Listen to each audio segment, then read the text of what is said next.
Hello guys, welcome back to the channel and welcome back to Elite Wrestling. तो guys finally इस week का Dynamite show हो चुका है खत्म और आज इस वीडियो के अंदर हम उसी के बारे में बात करने वाले हैं और हम जानेंगे कि इस वीक के डायनामाइट स्पेशल होमकमिंग शो पर क्या क्या हुआ और हमें इस शो पर कौन कौन सी चीजें देखने को मिली है। इसीलिए ये सब बातें जानने के लिए ये वीडियो एकदम आखिर तक जरूर देखना और ऐसे ही AEW से रिलेटेड हर एक न्यूज रूमर और अपडेट और AEW के हर एक शो का रिव्यू पाने के लिए हमारे चैनल को सब्सक्राइब करना मत भूलना। पर गाइज अब ज्यादा देर न लगाते हुए चलिए वीडियो शुरू करते हैं और करते हैं इस वीक हुए डायनामाइट शो का रिव्यू और जानते हैं कि इस वीक के डायनामाइट शो पर क्या हुआ। तो गाइज इस वीक के डायनामाइट शो की शुरुआत AEW के मेंस डिवीजन से एक 1-on-1 मैच से हुई, जहां पर हमें हैंगमैन पेज क्लूडियो कैस्नोली को फेस करते हुए दिखाई दिए और जब क्लूडियो इस मैच के लिए अपनी एंट्रेंस कर रहे थे तभी हैंगमैन पेज ने क्लूडियो पर अटैक करना स्टार्ट कर दिया और ऐसे ही ये मैच ऑफिशियली स्टार्ट हुआ, जहां पर इस मैच की शुरुआत से ही ये दोनों ही रेसलर्स एक दूसरे पर काफी तगड़ा अटैक कर रहे थे। मानो कि इन दोनों के मन में एक दूसरे के लिए काफी ज्यादा हेट्रेट है। जिसी भी हमें इस मैच के अंदर दोनों की तरफ से कुछ शानदार मूव्स भी देखने को मिले और दोनों को ही एक दूसरे के खिलाफ इतना जबरदस्त तरीके से रेसल करता हुआ देखने के लिए मजा भी आ रहा था, जहां पर एक टाइम के लिए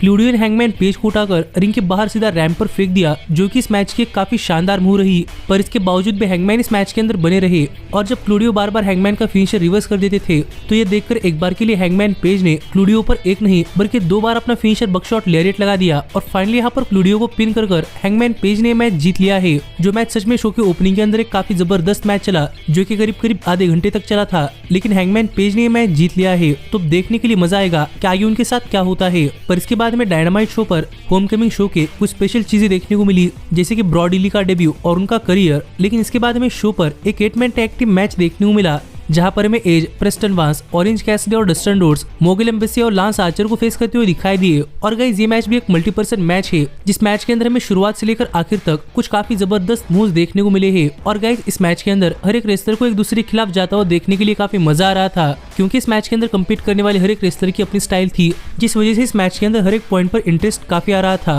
पर हम यहाँ पर देख पा रहे थे कि हील टीम्स के बीच में ज्यादा नहीं बन रही और इसी चीज का खामियाजा एक तरीके से यहाँ पर इन्हें भुगतना पड़ा है, क्योंकि एक टाइम के लिए इस मैच के अंदर लांस आर्चर ने एक्सीडेंटली टोंगा लियोना पर अटैक कर दिया, जो देखकर ब्रायन केज लांस आर्चर पर गुस्सा हुए और ब्रायन केज ने लांस आर्चर को ही रिंग के बाहर कर दिया, जिस चीज का एडवांटेज उठाकर एज ने यहाँ पर अपने अपोनेंट्स पर स्पीयर लगा दी और यहाँ पर प्रेस्टन वांस ने उन्हें पिन कर अपने टीम के लिए मैच जीत लिया है। जो मैच देखा जाए तो सच में शो पर एक काफी एंटरटेनिंग मैच रहा है, पर अब देखना था कि आगे इनके साथ क्या होता है। लेकिन इसके बाद हमने डायनामाइट शो पर देखा कि रेने पैकेट बैक स्टेज में बुलेट क्लब गोल्ड का इंटरव्यू ले रही थी और यहाँ पर रेने पैकेट पूछ रही थी कि बुलेट क्लब गोल्ड ने द क्लेम के साथ ज्वाइन करने पर क्या सोचा है, जिस पर बुलेट क्लब गोल्ड कुछ कहती। इससे पहले यहाँ पर द क्लेम और बिली गन आ गए और उन्होंने यहाँ पर बात करते हुए फिर एक बार बुलेट क्लब गोल्ड को उनके साथ अलाइन होने के लिए कन्विंस किया और कहा कि रेगुलर बेसिस पर टीम नहीं बनना चाहते, सिर्फ अनडिस्प्यूटेड किंगडम के खिलाफ। जिस पर बात करते हुए बुलेट क्लब गोल्ड कह रहा था कि उन्हें सोचने के लिए और ज्यादा टाइम चाहिए और ये कहकर बुलेट क्लब गोल्ड यहाँ से गया। लेकिन फिर एक बार ऑस्टिन गन यहाँ पर रुककर कुछ कहना चाहते थे, पर इस बार जे व्हाइट ऑस्टिन गन को ले गए।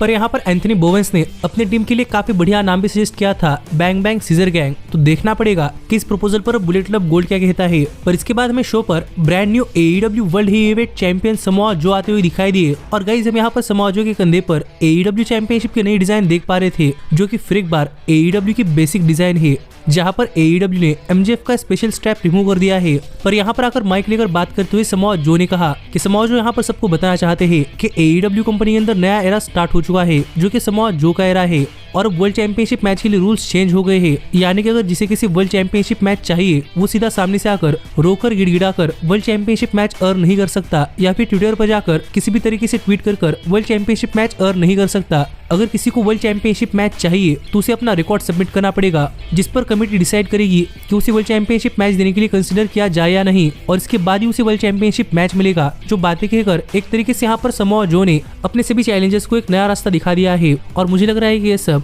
प्रॉबेबली हाल फिलहाल में हुई कंट्रोवर्सी की वजह से भी हो सकता है। पर यही पर बात करते हुए समोआ जो कह रहे थे कि कुछ भी हो जाए समोआ जो की वर्ल्ड चैंपियनशिप रेन उनकी लाइफ की सबसे बेस्ट टाइटल रेन रहने वाली है। जो बात यहाँ पर समोआ जो कह ही रहे थे, कितने में यहाँ पर स्वर्व स्ट्रिकलैंड आ गए और यहाँ पर समोआ जो से बात करते हुए स्वर्व ने कहा कि नए साल के लिए स्वर्व का रेजोल्यूशन है कि वो AEW वर्ल्ड हेवीवेट चैंपियन बने और इसीलिए यहाँ पर स्वर्व समोआ जो को उनकी चैंपियनशिप के लिए चैलेंज करना चाहते हैं, क्योंकि लास्ट ईयर का उनका रिकॉर्ड काफी अच्छा रहा है। जो बातें स्वर्व कर ही रहे थे, कितने में यहाँ पर हैंगमैन पेज आ गए और स्वर्व से बात करते हुए हुए यहाँ पर हैंगमैन पेज ने कहा कि हैंगमैन पेज स्वर्ग को बताना चाहते हैं कि उनका लास्ट ईयर का रिकॉर्ड भी काफी बढ़िया है। उन्होंने जॉन मॉक्सली को हराया है, ब्लैकपूल कॉम्बैट क्लब को हराया है, energy in the arena match wrestle किया है, blood and guts match wrestle किया है और इसीलिए देखा जाए तो वो भी मैच डिजर्व करते हैं। पर अपना मैच क्लेम करने से पहले यहाँ पर हैंगमैन पेज स्वर्ग उनकी जगह दिखाना चाहते हैं कि स्वर्ग उनके सामने कुछ भी नहीं है, जो बातें यहाँ पर हैंगमैन पेज ने कही। लेकिन यहाँ पर सरप्राइजिंगली स्वर्ग ने फाइट बैक करने के बजाय यहाँ पर स्वर्ग रिंग छोड़कर चले गए। पर समोआ जो की तरफ देखकर यहाँ पर बात करते हुए हैंगमैन पेज ने कहा कि हैंगमैन पेज अब तक नहीं भूले कि समोआ जो ने डेविल के आदमियों के साथ मिलकर हैंगमैन पेज के साथ क्या किया था।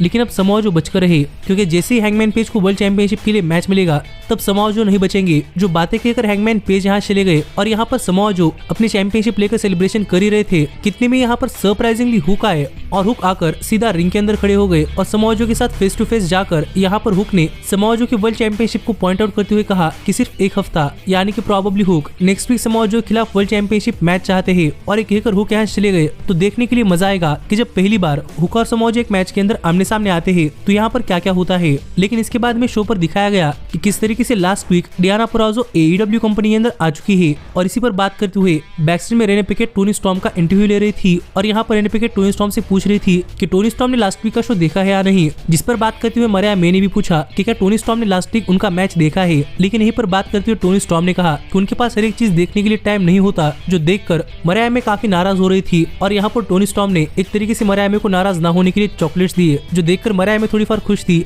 पर डियाना पुराजो के बारे में बात करते हुए टोनी स्टॉर्म ने कहा कि टोनी स्टॉर्म को नहीं पता कि डियाना पुराजो कौन है और उन्हें जानना है कि वो कौन है, इसलिए वो प्रॉबली डियाना पुराजो के साथ एक मीटिंग कर लेंगी। जो बातें कहकर टोनी स्टॉर्म यहाँ चली गई। तो देखने के लिए मजा आएगा कि जब टोनी स्टॉर्म और डियाना पुराजो आमने सामने आती है तो क्या होता है। लेकिन इसके बाद में शो पर सैमी गुएरा एक 1-on-1 मैच के अंदर रिकी स्टार्स को फेस करते हुए दिखाई दिए। और गाइस ये मैच AEW के दो यंग स्टार्स के बीच में था, जहाँ पर फिर एक बार इन दोनों ने इस वीक के शो पर एक काफी जबरदस्त मैच डिलीवर किया है। और यहाँ पर सैमी गुएरा और रिकी स्टार्स दोनों ही मानो एक दूसरे से काफी फेमिलियर थे, क्योंकि इस मैच के अंदर दोनों ही एक दूसरे के मूव्स को काफी अच्छी तरीके से काउंटर कर रहे थे, जहाँ पर इन दोनों को फाइट करते हुए देखने के लिए भी काफी मजा आ रहा था। और एक के बाद एक इस मैच के अंदर भी काफी शानदार मूव्स लग रहे थे। और जब इस मैच के आखिर में रिकी स्टार्स अपना फिनिशर लगाने के लिए सैमी गुएरा पर जा रहे थे तो सैमी गुएरा ने out of nowhere Ricky stars पर एक के बाद एक दो सुपर किक लगा दी, जहाँ पर पता नहीं क्यों लेकिन ऐसा लगा कि मानो कि सुपर किक से रिकी स्टार्स नॉकआउट हुए थे। क्योंकि इसके बाद out of nowhere Ricky stars पर एक रोल अप पिन कर सैमी गुएरा ने मैच जीत लिया है, और वो भी एक सुपर किक के सहारे, जो कि मुझे लगता है कि इस मैच की थोड़ी फार ऑकवर्ड एंडिंग थी। लेकिन सैमी गुएरा ने मैच जीतने के बाद रिकी स्टार्स को हैंडशेक करके रिस्पेक्ट दिखाई और लग रहा था कि दोनों के बीच में चीजें काफी स्मूथली वर्क कर सकती है। पर तभी यहाँ पर बिग बिल ने पीछे से आकर सैमी गुएरा पर अटैक करना स्टार्ट कर दिया और रिकी स्टार्स ने भी सैमी गुएरा पर अटैक करना स्टार्ट कर दिया, जो देखकर सैमी को बचाने के लिए यहाँ पर जेरिको आ गए। और यहाँ पर इन चारों के बीच में काफी बड़ा ब्रॉल हुआ, जहाँ पर एक क्राउड के अंदर जाकर भी रसल कर रहे थे, जो कि एक तरीके से इनके बीच में होने वाले स्ट्रीट फाइट मैच का एक प्रीव्यू रहा है। तो देखने के लिए मजा आएगा कि जब ये चारों एक ऑफिशियल मैच के अंदर एक दूसरे के आमने सामने आते हैं तो ये मैच कितना जबरदस्त होता है। लेकिन इसके बाद में शो पर विमेंस डिवीजन से एक 8 विमेंस टैग टीम मैच देखने को मिला, जहाँ पर विलो नाइटिंगेल, क्रिस स्टैटलैंडर, एनाजे और थंडर रोजा रूबिसो, सराया स्काई ब्लू और जूलिया हार्ट को फेस कर रही थी। और अगर यहाँ पर हम बात करें इस मैच की तो गाइस फिर एक बार ये मैच भी AEW के विमेंस डिवीजन से इस वीक के शो पर एक काफी जबरदस्त मैच रहा है, जहाँ पर मैच की शुरुआत से ही फेस टीम इस मैच के अंदर काफी ज्यादा डोमिनेट कर रही थी। और पहली बार एनाजे को फेस टीम के साथ देखकर काफी मजा भी आ रहा था, जहाँ पर वो भी इस मैच के अंदर अपनी काफी जबरदस्त परफॉर्मेंस दे रही थी। पर फिर एक बार रिंग साइड पर खड़े हुए हार्ली कैमरन के चलते यहाँ पर हील टीम काफी बार इस मैच के अंदर अपना कमबैक कर पाए। पर ऐसे में ही इस मैच के क्लोजिंग मोमेंट्स पर यहाँ पर जूलिया हार्ट और एनाजे एक दूसरे के आमने सामने आए, जो कि पहले से ही एक दूसरे की काफी अच्छी दोस्त थी, लेकिन अब दुश्मन बनकर रसल कर रही थी। और यहाँ पर जूलिया हार्ट को बचाने के लिए सरप्राइजिंगली स्काई ब्लू रिंग के अंदर आई, पर एनाजे ने स्काई ब्लू पर अपना फिनिशर लगाकर सबमिशन के सहारे अपनी टीम के लिए मैच जीत लिया है। जो मैच फिर एक बार एक शानदार मैच रहा है, क्योंकि इस मैच के अंदर भी कुछ नोटेबल पॉइंट्स थे, लेकिन देखना पड़ेगा कि बाकी इन सब विमेंस के बीच में क्या होता है। लेकिन इसके बाद हमें शो पर व्हीलर यूथा के लिए एक हाइप वीडियो देखने को मिला, जिसके बाद हमें अनडिस्प्यूटेड किंगडम के रॉड्रिक स्ट्रॉन्ग एक 1-on-1 मैच के अंदर ब्रायन कीथ को फेस करते हुए दिखाई दिए, जहां पर रॉड्रिक स्ट्रॉन्ग के लिए ये मैच एक काफी आसान सा मैच रहा है। और रॉड्रिक स्ट्रॉन्ग ने इस मैच के अंदर ब्रायन कीथ पर काफी तगड़ा अटैक कर दिया, जहां पर ब्रायन कीथ को भी थोड़ा फार शाइन करने का मौका मिला, पर आखिरकार ब्रायन कीथ पर अपना फिनिशर लगाकर उन्हें पिन कर रॉड्रिक स्ट्रॉन्ग ने मैच काफी आसानी से जीत लिया। पर यह मैच खत्म होने के बाद फिर एक बार यहाँ पर माइक लेकर बात करते हुए एडम कोल ने कहा कि अनडिस्प्यूटेड किंगडम AEW कंपनी के one of the best factions में से एक है। और ये कहकर फिर एक बार यहाँ पर एडम कोल ने रॉड्रिक स्ट्रॉन्ग, द किंगडम और वॉर्डली काफी तारीफ की और कहा कि इनकी ये फैक्शन AEW कंपनी के अंदर काफी देर तक रहने वाली है। तो देखने के लिए मजा आएगा कि आगे चलते हुए द अनडिस्प्यूटेड किंगडम आगे क्या क्या करती है। पर इसके बाद हमें शो पर रेने पैकेट बैकस्टेज में डियाना पुराजो का इंटरव्यू लेती हुई दिखाई दी और रेने पैकेट ने डियाना पुराजो से पूछा कि टोनी स्टॉर्म उनसे मिलना चाहती है तो इस पर उनका क्या कहना है। और यहाँ पर बात करते हुए डियाना पुराजो ने कहा कि वो इस वीक के कोलिजन शो पर अपना कोलिजन डेब्यू करेंगी, इसलिए अगर टोनी स्टॉर्म को उनसे मिलना है तो वो कोलिजन शो पर आ सकती है। जो बातें डियाना पुराजो ने कही पर यही पर रेड वेलवेट भी आई जिन्होंने भी कहा कि वो भी इस वीक के कोलिजन शो पर अपना डेब्यू करने वाली है, तो क्यों ना इन दोनों के बीच में एक मैच हो जाए। पर डियाना पुराजो ने इस प्रपोजल को ठुकरा दिया, तो देखना पड़ेगा कि अब कोलिजन शो पर क्या होता है। पर इस सब के बाद फाइनली यहाँ पर टाइम हो चुका था डायनामाइट शो के मेन इवेंट का, जहाँ पर हमें एक falls count anywhere no disqualification match के अंदर स्टिंग और Darby Allin Don Callis family के क्रूज के तकेसा और पावर ऑफ सॉब्स को फेस करते हुए दिखाई देने वाले थे। और जैसे ही मैच शुरू हुआ वैसे इस मैच के अंदर स्टिंग और डार्बी एलन ने इन दोनों पर काफी तगड़ा अटैक करना स्टार्ट कर दिया और एक राउंड के अंदर भी जाकर रसल कर रहे थे, जहाँ पर ये मैच देखने के लिए काफी मजा आ रहा था। जहाँ शुरुआत में तो फेस टीम ने काफी डोमिनेट किया, लेकिन जैसे हील टीम ने इस मैच के अंदर डोमिनेट करना स्टार्ट कर दिया वैसे हमें रिक फ्लेयर भी इस मैच के अंदर इंटरफेयर करते हुए दिखाई दिए, जो डार्बी एलन और स्टिंग को इस मैच के अंदर कमबैक करने के लिए इनफ डिस्ट्रैक्शन था।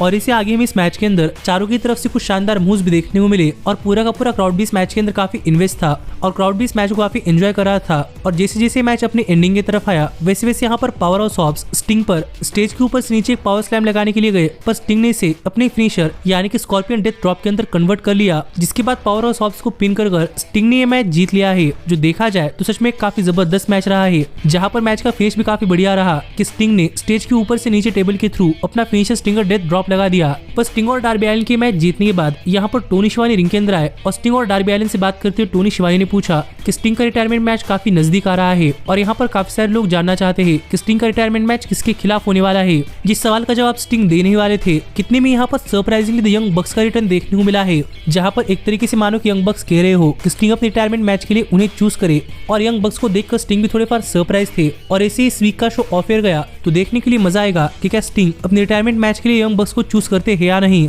पर अगर ऐसा होता है तो गाइस फिर एक बार काफी बढ़िया चीज होगी। और ऐसे इस वीक का शो ऑफ एयर गया, जहाँ पर आप मुझे कमेंट कर बताइए कि आपका इस शो पर क्या कहना है। और ऐसे ही AEW से रिलेटेड हर एक न्यूज रूमर और अपडेट और AEW के हर एक शो का रिव्यू पाने के लिए हमारे चैनल को सब्सक्राइब करना मत भूलना। पर अब मैं मिलता हूँ आपसे अगली वीडियो के अंदर, पर तब तक stay healthy, stay happy and keep watching elite wrestling. Hey, did you like that video? Click the screen for more.